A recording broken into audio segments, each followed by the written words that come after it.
পুতুলি, তুমি আহিলা ভালেই কৰিলা। অকলে অকলে থাকি মনটো বৰ বেয়া লাগি আছে। আজি কাম কৰা ছোৱালীজনীও নাহিল। অকলে অকলে আৰু কিমান থাকিম।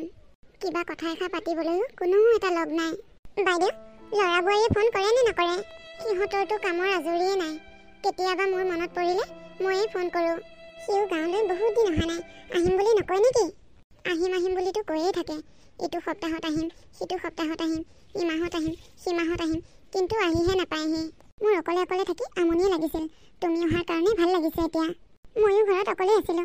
সেইকাৰণে ভাবিলোঁ বোলো আপোনাৰ ওচৰৰ পৰা এপাক যাওঁহি। আপুনিওতো এপাক ওলাই যাব পাৰে আমাৰ ফালে। ঘৰখনতে অকলে অকলেনো কি কৰি থাকে?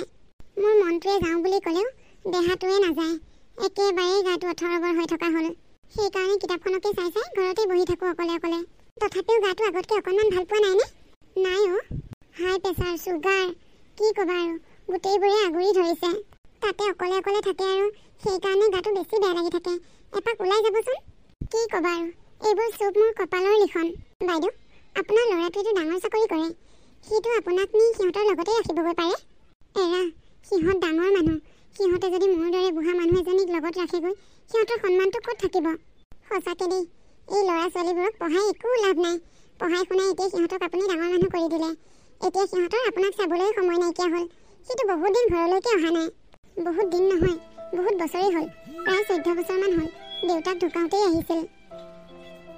বাইদেউ, আপোনালোকৰ ঘৰলৈ কোনোবা অহা যেন পাইছোঁ। গাড়ী মাত শুনিছোঁ দেখোন। কোননো আহিব মোৰ ঘৰলৈ গাড়ী লৈ? মা, মাজনী, তই আহিলি? অঁ মা। অঁ, তুমি আহিলা ভালেই হ'ল দিয়া। বৰমা, আপুনি ইয়াতে আছে? ভালনে আপোনাৰ? অঁ, আছোঁ দিয়া। মাজনী, তোমাক পালোঁ ভালেই হ'ল। কথা এটা ক'ব পাৰিমনে? কি কথা? তোমালোকৰ মা অকলে অকলে ইয়াত থকাতকৈ দেখোন তোমালোকৰ লগতে ৰাখিব পাৰা।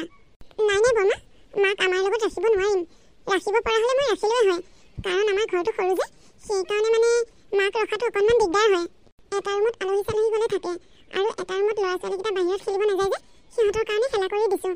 আৰু এটা ৰুমত আমি থাকোঁ, আৰু এটা ৰুমত ভাত পানী খোৱা বোৱা কৰোঁ। সেইকাৰণে মাক ৰাখিবলৈ অকণমান অসুবিধা হয় তাৰমানে। বুজিছা পুতুলি, আমাৰ এই সৰু ঘৰটোতে আগতে আমি বাবা, মাজনী, মই, দেউতাক আৰু শাহুৰ শহুৰে ভৰা এখন সম্পূৰ্ণ ঘৰ আছিল। তেতিয়া আমাৰ সকলোকে থাকিবলৈ এই ঘৰখনত জুৰিছিল। আজিকালি আকৌ ল'ৰা ছোৱালী ডাঙৰ ডাঙৰ ফ্লেট হ'লেও মাক দেউতাকক থাকিবলৈ জেগা নোজোৰে। হ'ব দিয়া মা, তুমি এতিয়া মোক নীতি শিক্ষা দিয়া কথা ক'ব নালাগে। নাইও মাজনী, মইনো ক'ত তোক নীতি শিক্ষা দিয়া কথা ক'লোঁ? তই আহিলি ভালেই হ'ল। আজি কাম কৰা ছোৱালীজনীও নাহিল। দুপৰীয়া ভাতকেইটা অকলে খাবলৈ চিন্তাই লাগি আছিল। মা, মই ইয়ালৈ ভাত খাবলৈ অহা নাই। তোমাৰ লগত কথা এটা আলোচনা কৰিবলৈহে আহিছিলোঁ। কথা আলোচনা কৰিবলৈ? কি কথা আলোচনা কৰিবলৈ আহিলেনো তই? মা, তুমি বেয়া পালে মই এটা কথা ক'বই লাগিব। এই ঘৰৰ সা সম্পত্তি তুমি অকল দাদাক দিলেই নহ'ব। ইয়াৰ ঘৰৰ সা সম্পত্তিবোৰ মই আধা পাব লাগিব। তোমাৰ ছোৱালী হিচাপে সম্পত্তিবোৰ আধা মোৰ অধিকাৰ আছে। এতিয়া কোৱা, কেতিয়া মোৰ নামত আধা সম্পত্তি কৰি দিবা? মোৰ ল'ৰা ছোৱালী দুটাই স্বাৰ্থতহে মোৰ ওচৰলৈ আহে। মোৰ গাটো কেনে আছে, ভালে নে বেয়াই নে, খাব পাৰোঁ নে নোৱাৰোঁ, এইবোৰ খবৰ ল'বলৈ নাহে। আহিয়ে খালি কেৱল সম্পত্তিৰ কথা। সা সম্পত্তি ভাগ বিচাৰি ঠিকেই আহিছ, কিন্তু এই মায়েজনী ভালদৰে খাব পাৰিছোঁ নে শুইছোঁ নে নাই, সেই খবৰটো ল'বলৈ তহঁতৰ এবাৰো সময় নাই। তোমাৰ যদি গা ভাল নাই, অসুখ হৈ আছে, তেনেহ'লে ডক্টৰৰ ওচৰলৈ যোৱা। ডক্টৰেহে তোমাৰ বেমাৰ ভাল কৰিব পাৰিব। মই খবৰ ল'লে তোমাৰ জানো বেমাৰ ভাল হ'ব? তোমাৰ ওচৰততো টকা পইচাৰ অভাৱ নাই, পেঞ্চন পোৱা, ইমানবোৰ সা সম্পত্তি আছে। বোলে টকা পইচা নহ'লে আমি আহি খবৰ এটা লৈ হস্পিটেললৈ গৈছোঁ, সেইটো বেলেগ কথা। আৰু তোমাৰ খা খবৰ লৈ থাকিবলৈ ওচৰ চুবুৰীয়া মানুহবোৰ আছেই দেখোন। এতিয়া আমাৰ ওপৰত এখন এখন ঘৰৰ দায়িত্ব আছে। তোমাৰ খবৰ লৈ থাকিবলৈ আমাৰ সময় নাই। মই কোৱা কথাটো মনত ৰাখিবা। কিমান সোনকালে পাৰা মাটি বাৰীখিনি আধা মোৰ নামত কৰি দিবলৈ চেষ্টা কৰিবা। মই এতিয়া যাওঁ, খবৰটো মোক সোনকালে দিবা। বা বাইদেউ, আপোনাৰ ছোৱালীজনী দেখোন কথাবোৰ বৰ বেলেগ। সেয়ে শুনিলাই নহয়, আৰুনো মই কি ক'ম তোমাক? ইয়াতে অকলে আছোঁ যদিও বহুত শান্তিত আছোঁ। ইহঁতৰ লগত গৈ মই থাকিবগৈ নোৱাৰিম। ইহঁতে মোক ভালে নাৰাখিব। বাইদেউ, ছোৱালীজনীয়ে আপোনাৰ সম্পত্তিৰ আধা ভাগ বিচাৰিছে। এতিয়া কি কৰিব আপুনি? সিহঁতে ক'লে বুলিয়ে পাবনে? মই জীয়াই থকালৈকে এই সম্পত্তিৰ ভাগ কাকো নিদিওঁ। বাইদেউ, পিছত যদি ল'ৰাটো আৰু ছোৱালীজনীৰ মাজত কাজিয়া হয় তেতিয়া? সিহঁতক মই কাজিয়া কৰিবলৈ সুবিধাই নিদিওঁ। তুমি চাই থাকা এই সম্পত্তি মই কি কৰিম।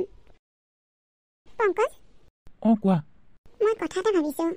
গাঁৱত যে আমাৰ সেই মাটিখিনি আছে, মাটিখিনি বিক্ৰী কৰি আমি আৰু এটা ফ্লেট লওঁ। কি তুমি পাগল হৈছা নেকি? গাঁৱত মোৰ মা আছে, আৰু সেইবোৰ দেউতাৰ সম্পত্তি। দেউতাৰ সম্পত্তিৰ ওপৰত মই মাত মাতিবলৈ নাযাওঁ। মাটো অকলশৰীয়া এজনী মানুহ, মাক বৃদ্ধাশ্ৰমত থ'ম। কি ফাল্টু কথা কৈ আছা তুমি? পাগল হৈছা নেকি? মাক মই বৃদ্ধাশ্ৰমত থোৱা কথা ভাবিব নোৱাৰোঁ। তোমাৰ মনলৈ এইবোৰ বুদ্ধি আহে কেনেকৈ? ভাবিব নোৱাৰে, ময়ে কিবা এটা কৰিব লাগিব। আজি মই মালৈ ফোন কৰিম। হ'ব দিয়া, নালাগে একো ক'ব। কি যে ফাল্টু আইডিয়া কৰি থাকিব নহয়। গাটো বৰ বেয়া লাগিছে, পেচাহে উঠিছে নে কি জানো। ভাতকেইটা খাই দিয়াৰ পিছতে দেখোন বৰ ভাগৰ ভাগৰ লাগিছে। দীপালীহঁতে পাঠলৈও মাতি থৈ গৈছিল, তালৈও যাব নোৱাৰিলোঁ। তাই চাগে বেয়াই পাব, পালেও পাওক দে, বেয়া উপায় নাই। তাই সুধিলে ক'ব লাগিব আৰু গাটো বেয়া বুলি। শুইয়ে থাকোঁ, খাই বৈ ল'লোঁ যেতিয়া, কিনো কৰি থাকিম অকলে অকলে। অঁ, বোৱাৰীয়ে ফোন কৰিলে দেখোন, কিনো মনত পৰিল আজি তাই মোলৈ। হেল্ল' বোৱাৰী। অঁ মা, কোৱা, কিয় ফোন কৰিলা? এদিনো দেখোন ফোন নকৰা, আজিনো মোলৈ কি মনত পৰিল? মই বিশেষ কথা এটাৰ কাৰণেহে ফোন কৰিলোঁ। কোৱাচোন, কি কথাত বা ফোন কৰিলা? মা, গাঁৱত যিমানখিনি মাটি আছে সেই গোটেই মাটিখিনি আমাৰ নামত কৰি দিয়ক। আমি মানে সেই মাটিখিনি কিবা এটা কৰিম বুলি ভাবিছোঁ। অ', তাৰমানে তুমি মোৰ খবৰ ল'বলৈ ফোন কৰা নাই, মাটি বাৰী লোভতহে ফোন কৰিছা। মই এই অকলশৰীয়া মানুহজনী কেনেকৈ আছোঁ, খাইছোঁ নে নাখাইছোঁ, গা ভালনে বেয়া, সেইবোৰ খবৰ ল'বলৈ তোমালোকৰ সময় নাই। মোৰ মাটিখিনি কেতিয়া তোমালোকৰ নামত কৰি দিম, সেইবোৰ খবৰ ল'বলৈ হ'লে তোমালোকৰ হাতত ঠিকেই সময় ওলায়। চবকে খালি সম্পত্তি লাগে।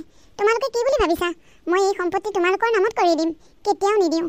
মই এই সম্পত্তি বৃদ্ধাশ্ৰমৰ নামত সকলোবোৰ দান দি দিলোঁ। তোমালোকে এই সম্পত্তি আশা নকৰিবা।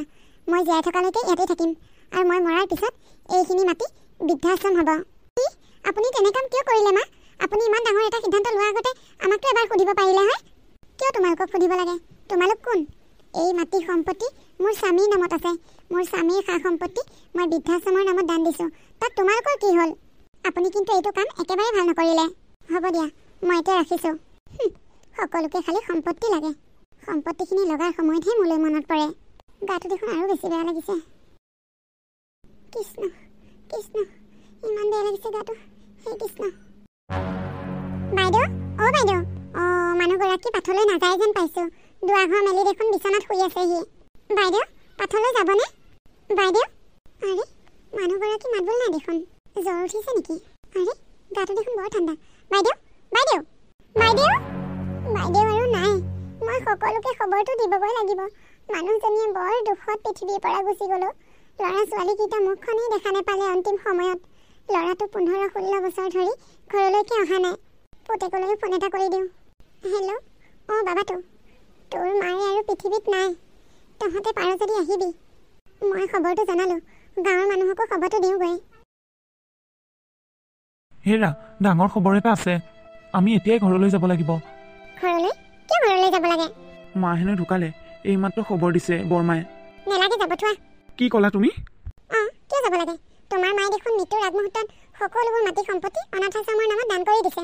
এতিয়া আকৌ লাজটো চাবলৈ কিয় যাব লাগে? তোমাক যদি তেওঁ নিজৰ সন্তান বুলি ভাবিলে হয়, তেনেকুৱা কাম কৰিলে হয় জানো তোমাক নুসুধাকে? এইবোৰ চব তোমাৰ কাৰণেই হৈছে। আজি 15 বছৰে মই ঘৰলৈ যাম বুলি তোমাৰ কাৰণেই যাব পৰা নাই। ঘৰলৈ যাব ওলালেই তুমি মোৰ লগত কাজিয়া কৰা।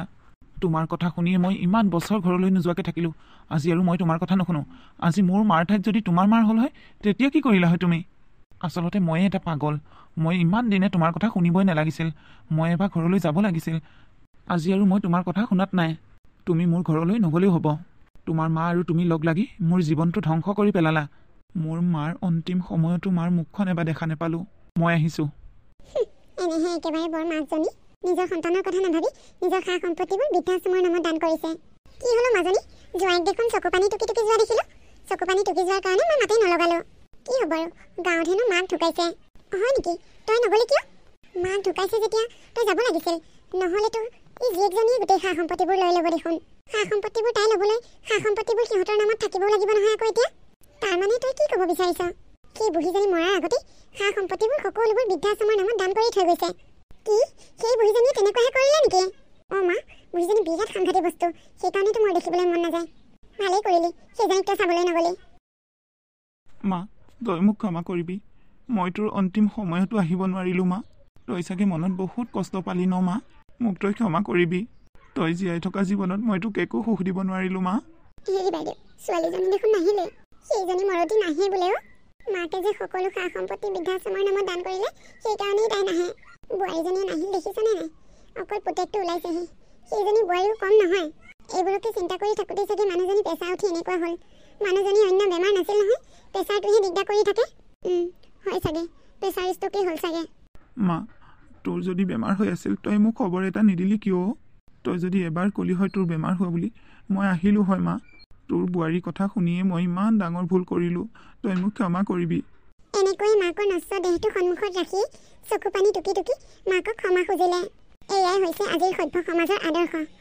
আমাৰ আজিৰ ভিডিঅ'টো যদি কোনোবা কণ কণ সৰু সৰু ভাইটি ভণ্টিয়ে চাই আছা, তেনেহ'লে তোমালোকে মা দেউতাক কেতিয়াও এনেকুৱা নকৰিবা। মা দেউতাই আমাক সৰুৰে পৰা বহুত কষ্ট কৰি ডাঙৰ দীঘল কৰে। বৃদ্ধ বয়সত তেওঁলোকৰ মনত আমি কষ্ট দিব নালাগে। মা দেউতাৰ মনত কষ্ট দিলে ভগৱানেও আমাক কষ্ট দিব।